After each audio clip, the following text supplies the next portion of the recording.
matin, nous allons continuer avec un nouveau thème. Que nous avons le troisième thème. Que nous avons intitulé le cœur d'attachement à Dieu. Le cœur d'attachement à Dieu. Est-ce qu'ensemble nous pouvons le répéter? Le cœur d'attachement à Dieu. Alors pour ce faire, nous allons lire le livre de Ruth rapidement. Du premier verset au dernier verset. C'est juste 22 versets. Nous allons le lire. Et je nous invite simplement à être attentifs à la lecture. Nous allons lire dans une seule version. Et je nous invite encore simplement à être attentifs. Du temps des juges, il y eut une famine dans le pays. Un homme de Bethléem de Juda partit avec sa femme et ses 2 fils pour faire un séjour dans le pays de Moab. Le nom de cet homme était Elimelech, celui de sa femme Naomi, et ses 2 fils s'appelaient Machlon et Kiljon. Ils étaient Éphratiens de Bethléem de Juda. Arrivés au pays de Moab, ils y fixèrent leur demeure. Elimelech, mari de Naomi, mourut et elle resta avec ses 2 fils. Ils prirent des femmes moabites, dont l'une se nommait Orpa et l'autre Ruth. Et ils habitaient là environ 10 ans. Machlon et Kiljon moururent aussi tous les 2. Et Naomi resta privée de ses 2 fils et de son mari. Puis elle se leva, elle et ses belles-filles, afin de quitter le pays de Moab, car elle apprit au pays de Moab que l'Éternel avait visité son pays et lui avait donné du pain. Elle sortit du lieu qu'elle habitait, accompagnée de ses 2 belles-filles, et elle se mit en route pour retourner dans le pays de Juda. Naomi dit alors à ses 2 belles-filles, allez, retournez chacune à la maison de sa mère.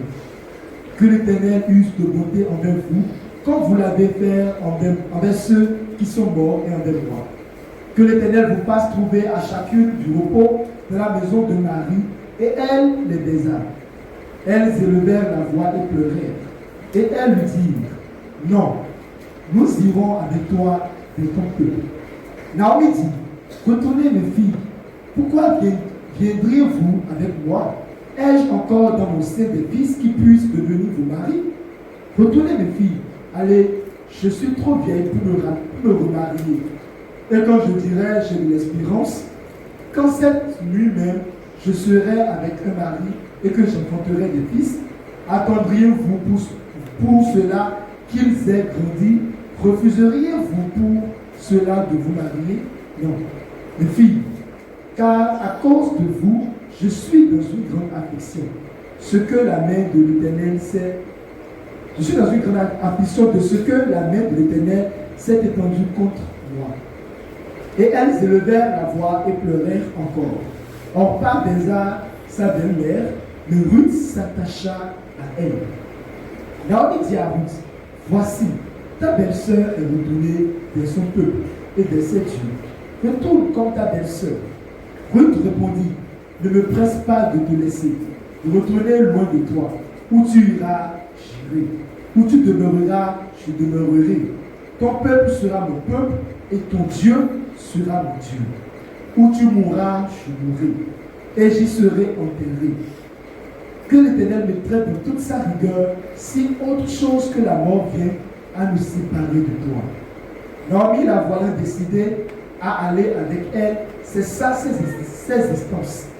Elles firent ensemble le voyage jusqu'à leur arrivée à Bethléem. Et lorsqu'elles entrèrent dans Bethléem, toute la ville fut émue à cause d'elle. Et les femmes disaient, est-ce là Naomi? Elle me dit, ne m'appelez pas Naomi, appelez-moi Mara, car le Tout-Puissant m'a rempli d'amertume. J'étais de l'abondance à mon départ, et l'Éternel me ramène les mains vides. Pourquoi m'appelleriez-vous Naomi, après que l'Éternel s'est prononcé contre moi et que le Tout-Puissant l'a affligé? Ainsi revinrent du pays de Moab Naomi et sa belle-fille Ruth, la Moabite. Elles arrivèrent avec les reines au commencement de la moisson des orges. C'était la parole de Dieu. Amen.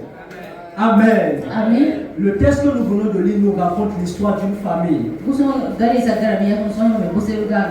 Et le père de cette famille, le responsable de cette famille, le chef de cette famille, s'appelle Elimelech. Elimelech qui signifie Dieu est mon roi.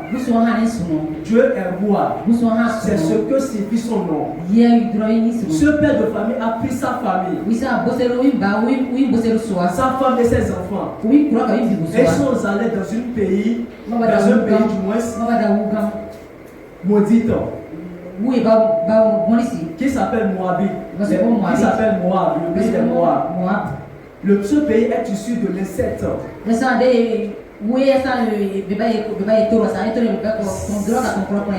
C'est-à-dire les filles ont couché avec leur père. Et ils ont donné naissance à des enfants. Et c'est ces enfants qui sont devenus un peuple. Donc Elimelech, lui, il était dans son pays. Il est du pays de Dieu. Il est un enfant de Dieu. Il fait partie du peuple d'Israël. D'ailleurs, il a quitté la ville où Jésus est né, Bethléem, en Juda. Et il a pris sa famille pour aller dans une famille, pour aller dans un pays maudit, pour aller chercher la solution. Pourquoi? Parce qu'il avait eu la famille. Lui qui est du peuple de Dieu. Et il va dans un pays maudit pour chercher la solution. C'est ce qui se passe souvent avec nous. Quand les difficultés, les situations viennent, nous avons tendance à quitter, à aller chercher la solution ailleurs. Aller chercher la solution sur les marabouts, chez les féticheurs, chez les païens. Or, la solution est en Jésus-Christ. La solution est en Dieu. La Bible dit dans toutes choses, nous sommes plus que vainqueurs par celui qui nous a aimés. Dans Romains 8, verset 37. Donc, face aux défis, face aux situations, nous n'avons pas besoin de fuir, de quitter, d'aller chercher la solution ailleurs. Mais nous devons demeurer dans le Seigneur. Chercher la solution dans le Seigneur. Elimelech ne l'a pas fait. Il a pris sa famille et est allé dans un pays maudit. La deuxième chose que j'ai encore notée en lisant ce passage, ce premier verset, lui, il est un chef de famille, il est un père de famille. Et la décision lui revient. Il n'a pas cherché à consulter Dieu pour savoir si Dieu est d'accord, pour savoir si Dieu est en accord avec lui, si Dieu est content, si Dieu approuve qu'il voyage. Il n'a pas consulté Dieu. Et il a pris sa famille pour aller dans le pays maudit. De la même manière, parfois, nous ne consultons pas Dieu. Quand nous voulons prendre des engagements, des décisions, nous ne cherchons pas la volonté de Dieu. Nous ne cherchons pas à connaître si Dieu est d'accord. Si Dieu approuve ce que nous voulons faire. En toute chose, nous devons chercher la volonté de Dieu. La Bible nous dit dans Matthieu 14, Jésus, avant d'entreprendre un voyage, il a prié, il a sauvagement prié. Et c'est après il a entrepris ce voyage. Ses disciples l'ont dénoncé. Mais lui, il a pris l'engagement de chercher la volonté de Dieu. Et cela me rappelle également l'histoire dans 2 Samuel. Dans 2 Samuel. 2 Samuel 15. David, il était en face des adversaires, des Philistins. Il y avait une guerre, les ennemis les oppressaient. Donc, il devait attaquer les ennemis. Et face à cette situation, David s'est donné le temps de consulter Dieu. La Bible dit qu'il a consulté Dieu. Et le mercredi, l'homme de Dieu nous a dit que nous, en toute chose, les pères de famille dans les foyers, les pères de foyer doivent chercher la volonté de Dieu en toute chose avant de prendre une décision.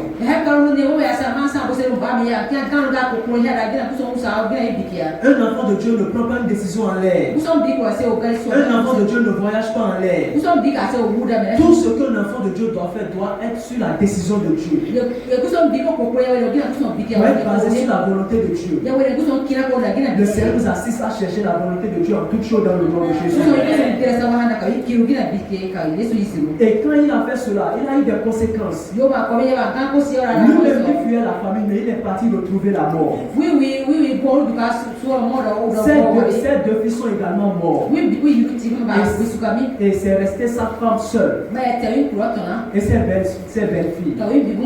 Le Seigneur nous assiste à prendre toujours de bonnes décisions dans le nom de Jésus. À chercher la volonté de Dieu en toutes choses dans le nom de Jésus. La troisième chose qui m'a encore touché dans ce premier verset, toujours ce premier verset. La Bible dit qu'il a pris sa famille pour aller dans un pays maudit. Lui qui est du peuple de Dieu, c'est supposé normalement ça doit lui marcher. Il ne doit pas être normalement dans la famille.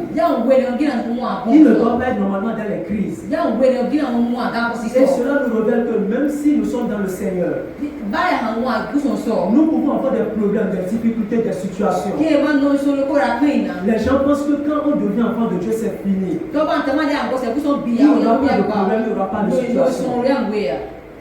Si pendant que nous sommes ici, si nous allons fuir, investiguer, si nous allons fuir, il y a des gens qui ont des problèmes ici, n'est-ce pas? La semaine prochaine, nous allons finir le mois. Il y a parmi nous les gens, il y a des gens qui ne savent pas comment payer le loyer. Ou bien j'ai menti. Mais pourtant c'est les défis, mais pourtant nous sommes aussi dans le Seigneur. Mais c'est pas parce que nous sommes dans le Seigneur qu'il n'y en aura pas des défis, il n'y aura pas des situations. Mais comme je l'ai dit, il y aura des défis, des situations. Mais dans cette situation, dans ces défis, comme je viens de le dire, nous sommes plus que vainqueurs. Nous sommes plus que vainqueurs. Et je prie tout problème qui te dérange actuellement. Le Seigneur te donne la solution dans le nom de Jésus. Tu paieras ton loyer dans le nom de Jésus. Le propriétaire ne te dérangera pas dans le nom de Jésus. Amen.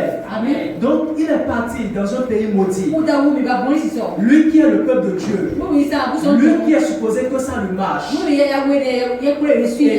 il est allé chercher la solution chez les païens. Dans un peuple maudit. Mais pourquoi chez les Moabites, malgré qu'ils sont un peuple maudit, pourquoi il y avait de l'abondance là-bas? Pourquoi ça leur marchait là-bas? Mais les cheveux nous disent quelque chose. Parfois les païens travaillent mieux que les chrétiens. Les païens se préparent mieux que les chrétiens. Les païens vont mieux que les chrétiens. Parfois les païens travaillent dur pour se préparer en conséquence. Et c'est pour cette raison parfois nous sommes obligés d'aller chercher la solution chez eux. Et cela me rappelle également l'histoire d'Abraham. Abraham a marché avec Dieu. Dieu lui a parlé. Dieu lui a donné des promesses. Il attendait la voix de Dieu. Mais comme la famille est venue comme Elimelech, lui-même a pris sa femme, ses serviteurs. Et ils ont quitté le pays pour aller dans le pays d'Égypte. Isaac, son fils également, a fait la même chose, a reproduit la même chose. Mais lui, Dieu lui a interdit. Dieu est venu le voir pour lui dire ne descends pas en Égypte. Ce que tu veux aller chercher en Égypte, j'ai la capacité de te le donner. Je peux te le donner. Et j'ai la joie de dire à quelqu'un ce matin, ce que tu veux chercher dehors, ce que tu veux chercher ailleurs, Dieu, Jésus-Christ a la capacité de te le donner. Le Seigneur a la capacité de le donner. Nous avons besoin de croire seulement. Et ils sont eux-mêmes, ils voulaient aller. Mais Dieu lui a dit de ne pas descendre. Mais pourquoi c'est souvent comme ça? Et je prie, je déclare. À partir d'aujourd'hui, les gens viendront désormais vers toi dans le nom de Jésus. Les gens viendront chercher la solution vers toi dans le nom de Jésus. Tu n'iras plus chez les païens pour chercher la solution.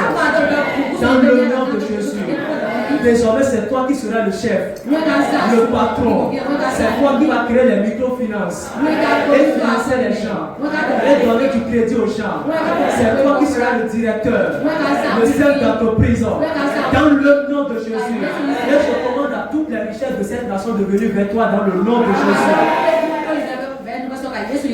Gloire à Jésus.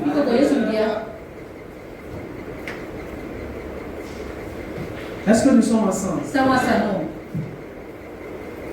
Alors, nous allons définir ce que c'est le cœur d'attachement. Que signifie le cœur d'attachement? Le cœur d'attachement à Dieu. Le cœur d'attachement. Gloire à Jésus. Le cœur d'attachement. Le cœur d'attachement à Dieu. L'homme peut s'attacher à beaucoup de choses. L'homme peut s'attacher à l'argent. L'homme peut s'attacher à sa femme, à son mari. L'homme peut s'attacher à beaucoup de choses. Mais que signifie le cœur d'attachement? Le cœur d'attachement. S'attacher à Dieu. Première définition. Nous allons voir, nous allons définir ces mots par des mots hébreux pour que nous puissions comprendre. Et après ça, nous allons prendre une définition de façon générale. Gloire à Jésus. S'attacher à Dieu. Être traduit par le mot hébreu dabak, qui signifie s'accrocher, s'accrocher, se coller, se joindre fermement, suivre de près. Je reprends encore. S'attacher à Dieu, s'attacher, être traduit par le mot hébreu dabak, qui signifie s'accrocher, se coller ou joindre fermement, suivre de près. C'est ce que signifie le mot s'attacher. Quand nous lisons la suite de l'histoire, le mari de Ruth et de Orpa, leurs maris sont morts. Et à un moment donné, la femme a appris, leur belle-mère, Naomi a appris qu'il y a eu de l'abondance. Et le Dieu a béni les Israéliens dans leur pays. Elle a décidé de repartir dans son pays. La Bible nous révèle qu'elle a fait plus de 10 ans là-bas. Mais elle a appris l'engagement de repartir dans son pays. Et les deux belles filles ont décidé de la suivre. À un moment donné, elle a refusé que ces belles filles la suivent. Et l'autre a accepté de repartir, de rester dans le pays de Moab. Mais la seconde qui est Ruth, elle a décidé de suivre sa belle-mère. Elle a dit partout là où sa belle-mère ira, qu'elle ira. Donc elle s'est accrochée à sa belle-mère. Elle s'est collée à sa belle-mère. Elle a dit à sa belle-mère, ton pied c'est mon pied. Là où tu iras, moi-même j'irai. Le deuxième mot qui est encore traduit par s'attacher en hébreu signifie lawa, qui signifie s'accompagner, ou joindre.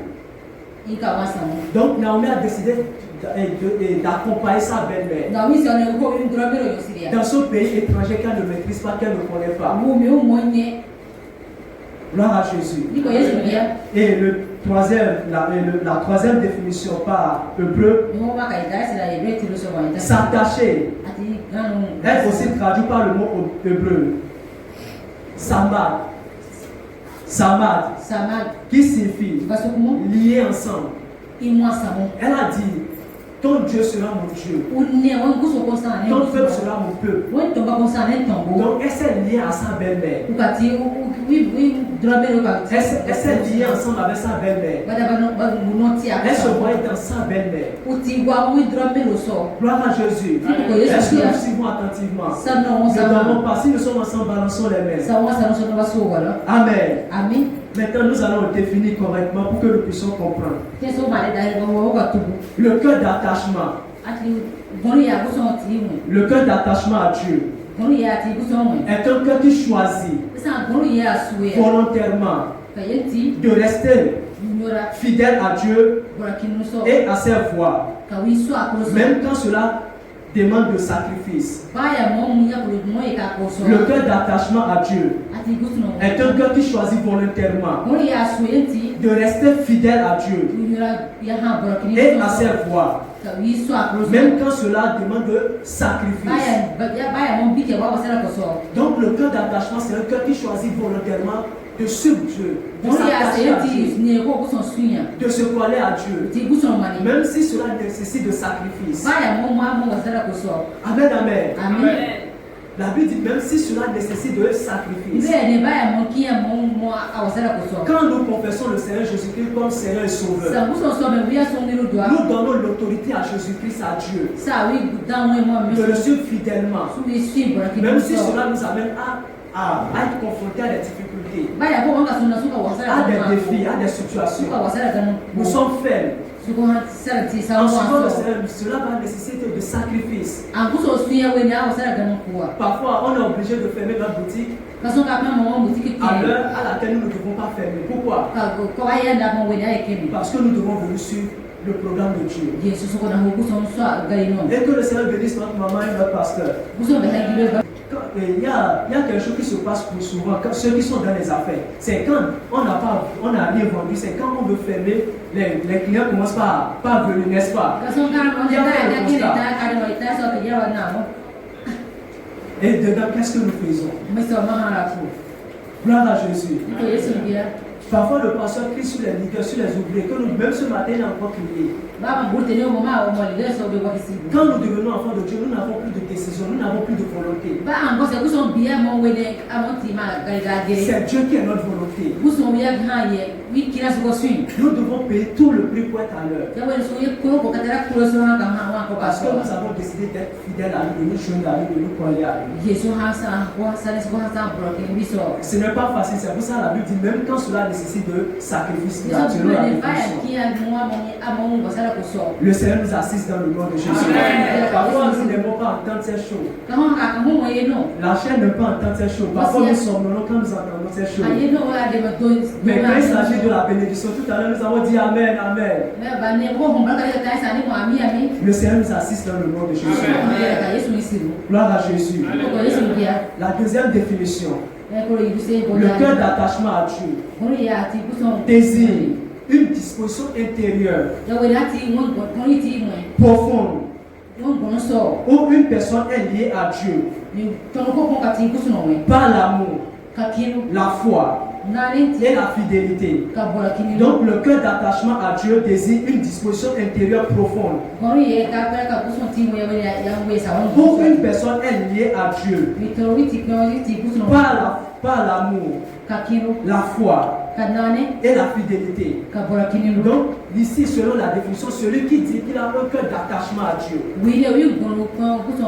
on doit remarquer l'amour en lui, l'amour de Dieu en lui, l'amour de Dieu. Parfois nous commençons, il y a un premier amour, parfois nous commençons avec un premier amour quand nous devenons enfants de Dieu. Mais quand nous devenons anciens, nous sommes habitués au programme de l'église, à tout ça, nous sommes habitués à Dieu. Nous relâchons un peu de notre amour. Ce qui n'est pas bien. Notre amour doit être permanent pour Dieu. Nous devons davantage nous attacher à Dieu. Avoir le même amour de départ. Donc, quand nous venons à Christ, il y a un premier amour. Nous sommes zélés pour le Seigneur, nous sommes engagés pour le Seigneur. Après, nous relâchons un peu. Le Seigneur nous assiste dans le nom de Jésus. Et notre amour doit être permanent pour le Seigneur. Que ça soit facile ou difficile. Et je prie que le Seigneur m'assiste en première position dans le nom de Jésus. Amen. Dieu est fidèle, Dieu voit. Gloire à Jésus. Mais je ne me suis pas découragé. Gloire à Jésus. Le Seigneur nous assiste dans le nom de Jésus. La définition nous dit encore la fidélité. Celui qui se dit qu'il a un cœur attaché, on doit avoir la fidélité en lui. Est-ce que nous sommes fidèles à Dieu? La fidélité à Dieu. La fidélité. Nous devons être fidèles à Dieu. C'est facile ou c'est difficile? Nous devons être fidèles à Dieu. Fidèles dans les engagements. Il y a des gens qui promettent à Dieu, je vais te faire ci, je vais te faire ça. Et quelques moments après, ils abandonnent leur engagement. L'infidélité. Parfois, quand on parle de l'infidélité, les gens pensent que c'est quand le mari trompe sa femme. Non. Oh, c'est quand la femme trompe son mari. Chaque fois que nous prenons un engagement avec Dieu, et nous n'honorons pas cet engagement, nous ne sommes pas fidèles. Donc, en tant qu'enfant de Dieu, nous devons être fidèles à Dieu. Je dois être fidèle à Dieu, vous devez être fidèle à Dieu. Fidèle dans les dîmes et les offrandes. Fidèle en toutes choses. Parfois, quand nous sommes seuls, nous sommes dans notre lieu secret. Là où nous vendons, là où nous travaillons, comment nous vivons? On pense que Dieu ne nous voit pas. Mais Dieu nous voit. Dieu nous voit la fidélité. Nous devons être fidèles en tout moment et en toutes choses. Aujourd'hui, peu de gens sont fidèles. Le Seigneur nous assiste à être fidèles dans le nom de Jésus. Amen. Amen. Gloire à Jésus. Est-ce que nous pouvons acclamer le Seigneur pour sa vie? J'ai pris le micro parce que je ne voudrais pas que nous débordions aujourd'hui. Par la grâce de Dieu, après le jeune, il va revenir pour terminer son message, les caractéristiques et tout ça. Les caractéristiques d'attachement à Dieu. J'ai pris le micro, pourquoi? Parce que je veux ramener son thème dans notre contexte. Je veux attirer notre attention sur quelque chose lié à notre thème. Parce que notre thème de l'année, c'est année de grâce excellente et du don parfait. Donc tout ce que nous développons, nous devons le rattacher à ce thème. Nous devons faire ressortir la grâce excellente de Dieu, le don parfait de Dieu, dans tous les thèmes que nous aurons à développer. Il nous a parlé du cœur d'attachement à Dieu, avec une étude de cas Ruth. Ruth est une Moabite. Elle est issue du peuple maudit, comme il nous l'a dit. Humainement parlant, on peut dire que tout est fini pour ce peuple. Et donc, quiconque est dans ce peuple, tout est fini pour lui. Quiconque est dans ce peuple-là ne peut pas avoir d'héritage avec Dieu. Ne peut pas avoir de bénédiction chez Dieu. Ne peut pas avoir les privilèges de Dieu. Ne peut pas avoir la grâce excellente et le don parfait. On peut dire, étant du peuple maudit, notre vie aussi est maudite.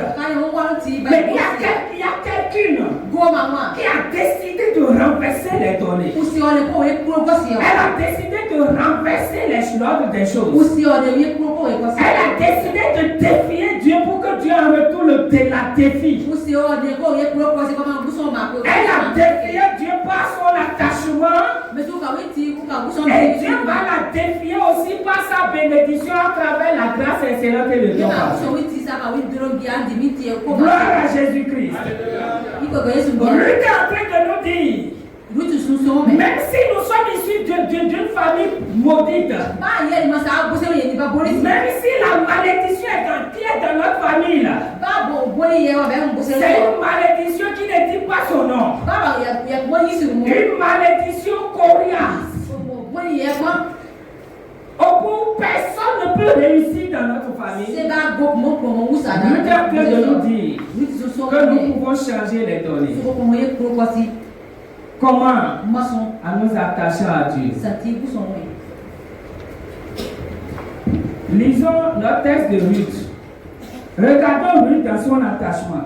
Ruth s'est attachée à Naomi, mais ne s'est pas arrêtée seulement à l'attachement à Naomi. Elle est allée au-delà de l'attachement à sa belle-mère, en s'attachant au Dieu de sa belle-mère, au peuple de sa belle-mère. Et voilà ce qui va tout changer. Lisons Ruth 1, verset 16 à 17. Ruth dit: ne me pousse pas à te quitter, à me détourner de tes pas. Où tu iras, j'irai. Où tu demeureras, je demeurerai. Ton peuple est mon peuple, et ton Dieu est mon Dieu. Où tu mourras, je mourrai, et j'y serai enseveli. Il dit: ton peuple est mon peuple, ton Dieu est mon Dieu. Elle est issue d'un peuple maudit. Et on peut toutefois dire, je peux dire sans exagérer, que c'est aussi un peuple peut-être idolâtre. C'est un peuple qui ne connaît pas le vrai Dieu. Mais un peuple qui adore les faux dieux. Et elle se marie, son mari meurt. Et maintenant, elle s'attache à sa belle-mère. Et au Dieu de sa belle-mère. Au peuple de sa belle-mère. Au point de dire que le terrain ne passe ou ça. Vous voyez jusqu'où son engagement est. Frères et sœurs, ton engagement envers Dieu, ta détermination à suivre Dieu, à marcher avec Dieu dans la fidélité, l'intégrité, la loi, il va nous développer tout ça plus tard. Cet engagement, quel que soit ce que ça peut te coûter, va t'ouvrir des portes. Les portes de la grâce excellente et les portes du don parfait. Nous allons voir dans la vie de Ruth. Elle s'est engagée à s'attacher au Dieu de sa belle-mère. Elle a décidé d'abandonner le Dieu de son peuple. Décidé d'abandonner son peuple. Et dis-moi, quel est le prix que tu as payé pour Dieu? Quel est le prix que tu as payé? Qu'est-ce que tu as laissé pour Dieu? Qu'est-ce qui t'a coûté à cause de Dieu? Alléluia. Alléluia. Lui, elle doit son attachement à sa belle-mère, au Dieu de sa belle-mère, au peuple de sa belle-mère, va lui coûter ses dieux, ses anciens dieux, son peuple. Elle est en suivant Naomi, elle suivait les certitudes. Est-ce que vous comprenez ce que je dis? C'est l'incertitude. C'est vrai. Qu'est-ce que ça va donner? Qu'est-ce qui va se passer? Est-ce que je peux trouver Marie là-bas? Moi qui suis moabite. Est-ce que je peux reconstruire ma vie là-bas? Dieu n'a pas réfléchi. Nous venons au Seigneur et nous réfléchissons. Ma vie, ma vie, ma vie, ma vie. Est-ce que, et quand nous disons est-ce que, nous-mêmes parfois nous essayons de donner solution à nous est-ce que. Si on estime qu'on ne peut pas trouver Maria dedans là, on sort pour aller chercher Marie. Si on voit qu'on ne peut pas trouver Phare, on sort pour aller chercher Phare. Si parfois on voit qu'on ne peut pas trouver enfant, on sort pour aller chercher enfant.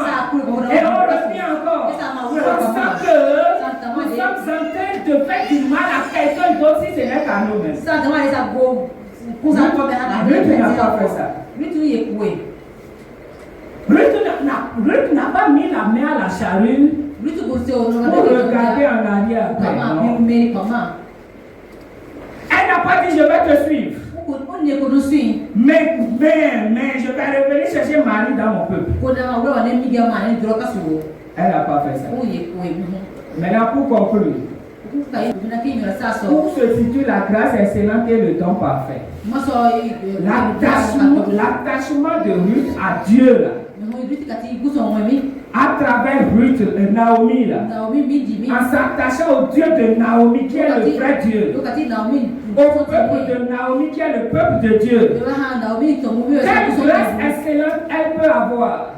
Quelle est la grâce excellente? Cette grâce qu'elle a eue que personne parmi les Moabites n'a eu. Quel est le don parfait qu'elle a eu que aucun Moabite n'a eu?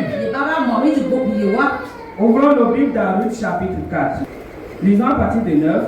Alors Bouz, ici c'est Bouz, dans certaines versions c'est Boaz, dit aux anciens et à tout le peuple: vous êtes témoins aujourd'hui que j'ai acquis de la main de Noémie tout ce qui appartenait à Elimelech, à Kilion et à Mahlon, et que je me suis également acquis pour femme Ruth la Moabite, femme de Mahlon, pour maintenir le nom du défunt sur son héritage et pour que le nom du défunt ne soit pas retranché d'entre ses frères et de la porte de sa ville.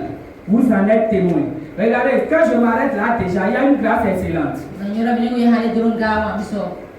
Vous voyez, Mahlon qui est mort là, a laissé veuve Ruth, non? Maintenant, nous voyons ici que quoi? Boaz a pris Ruth. Ou bien, pour susciter, il a dit ça, il dit, pour maintenir le nom du défunt, ce qui n'a pas été le cas pour Orpha. Les deux étaient positionnés pour expérimenter, pour vivre la même grâce. Mais parce que Orpha a tourné dos à un moment donné, s'est séparé, l'engagement de Ruth va ouvrir la porte à une première grâce excellente.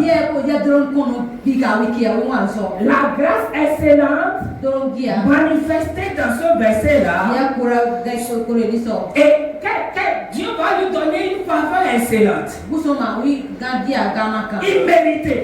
Vous pouvez marier parmi le peuple de Dieu. Et pas n'importe quel mari. Pas n'importe quel mari. Nos soeurs qui cherchent de bons maris là. Il y a un prix à payer. Tu ne peux pas avoir des copains au dehors. Tu ne peux pas venir une fille de désordre au dehors et venir dans l'église et dire oh Dieu donne-moi un bon mari, je vais laisser la vie là. Je vais laisser les copains là. Il y a un prix à payer. Tu ne sais pas. Et Dieu te donne. Ruth s'est séparée, même si c'est la mort qui en a séparé son mari, elle pouvait retourner encore refaire sa vie. Elle pouvait rester à Moab, là, et refaire sa vie comme on parle.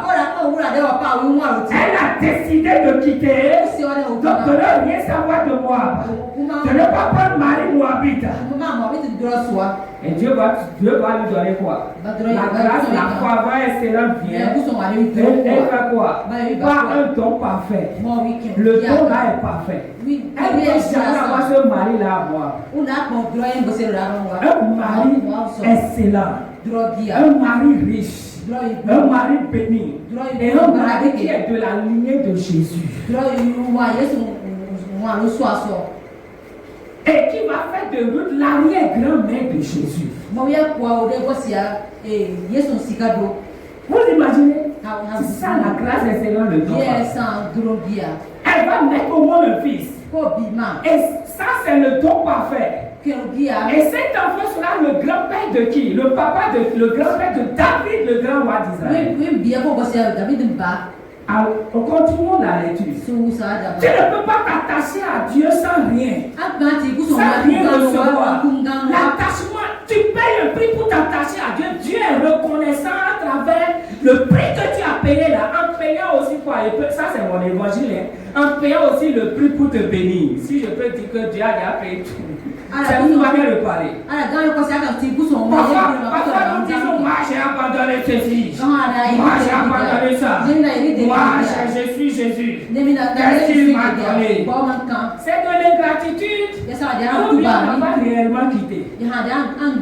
Jésus dit, il n'y a personne qui a quitté père, mère, frère, soeur, maison, terre, et qui ne trouve au centuple ici, dans ce monde. Lorsque tu quittes quelque chose pour s'attacher à Dieu, lorsque tu fais ta boutique pour aller répondre à l'appel de Dieu, en étant présent à sa réunion, lorsque tu mets quoi sur tes affaires, en venant le servir, un peu comme ce monsieur américain, j'ai oublié son nom, il devait donner son témoignage. Dans son il y avait un programme où le pasteur l'a invité, son pasteur dit, viens donner ton témoignage. Et pendant qu'il voulait, il s'apprêtait à venir à l'église, le programme de frère nous a dit, c'est un tourneur, pas tourneur là, c'est un tourneur de boulons et tout ça. Et on lui a mené un boulot qui doit tourner. Si il donne rendez-vous, le client dit, je dois prendre ça tel jour, telle heure. S'il devait aller donner son témoignage, il ne pouvait pas avoir le temps pour tourner la cour. Et il est dans le dilemme maintenant. Est-ce qu'il faut aller? Est-ce qu'il faut tourner? Le boulon? La pièce? Et finalement, il a décidé d'honorer Dieu. Il est allé donner son témoignage. Il a béni le peuple de Dieu. Beaucoup étaient bénis. Et il dit à Dieu, Dieu, toi-même tu as vu, je me suis sacrifié. Alors aide-moi. Donne-moi de faire ce travail. Vous savez, Dieu ne doit rien à personne. Dans son sommeil, Dieu lui donne un rêve. Et dans le rêve, Dieu lui montre comment tourner en un temps record le boulon. Comment faire le travail en un temps record c'est-à-dire, et le travail, le résultat là, c'est un résultat que personne n'a eu jusque-là. Et il a fait le travail. Attends. Le Seigneur est venu. Et c'est comme ça que Dieu a commencé par élever ce monsieur. Et c'est lui le fondateur des Caterpillar. Vous voyez les grands Caterpillar. C'est son nom. Je crois que c'est son nom qui est donné. À un moment donné, il a jet privé. Et c'est avec ça ici, ces ateliers, ces usines. Dans toutes ces usines, à 9h, tous travaux cessants. Prière. On avait un homme de Dieu qui dirige la prière. Il a honoré Dieu. Dieu l'a honoré. Est-ce que nous nous honorons Dieu? Est-ce que nous nous attachons à Dieu? Regardez ce que Dieu va faire. Le temps est, on va lire. Tout le peuple qui était à la porte et les anciens disent, nous en sommes témoins. Que l'Éternel donne à la femme qui entre dans ta maison, dès comme Rachel et Léa, qui toutes deux ont bâti la maison d'Israël. Deviens puissant à Ephrata et fais-toi un nom à Bethléem. Puisse la descendance que l'Éternel te donnera par cette jeune femme rendre ta maison semblable à la maison de Pérez que Tamar enfanta à Juda. Boaz prit Ruth qui devait sa femme et il alla vers elle. L'Éternel permit à Ruth de concevoir et elle enfanta un fils.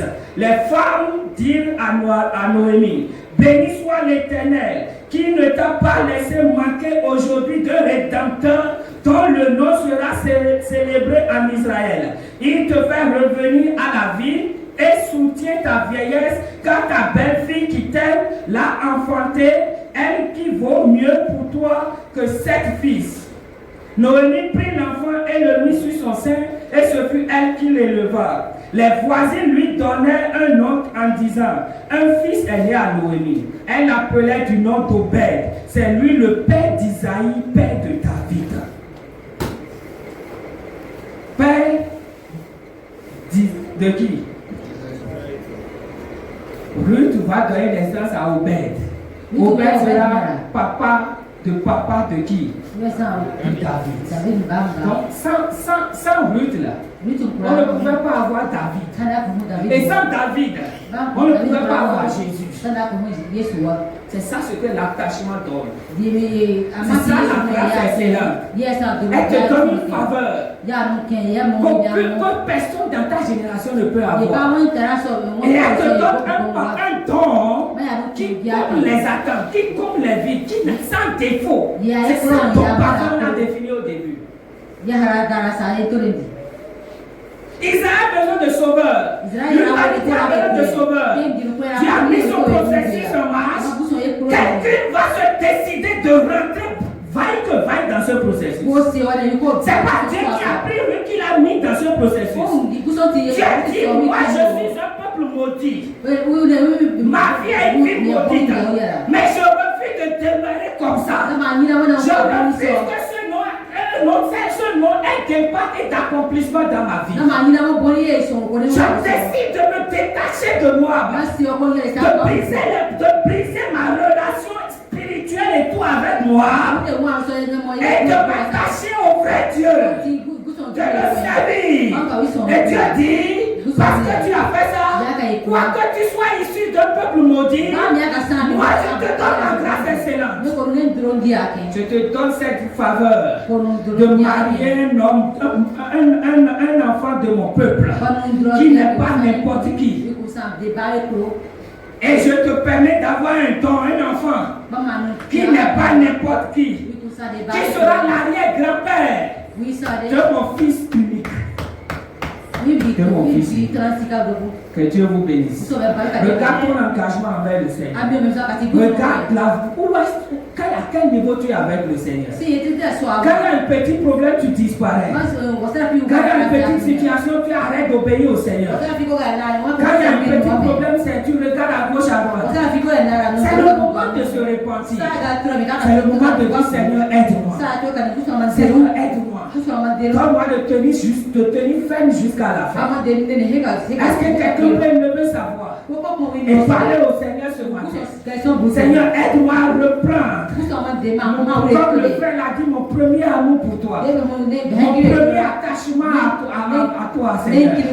Oh Seigneur, avant, le frère a dit avant, il pouvait faire certains sacrifices. Oh,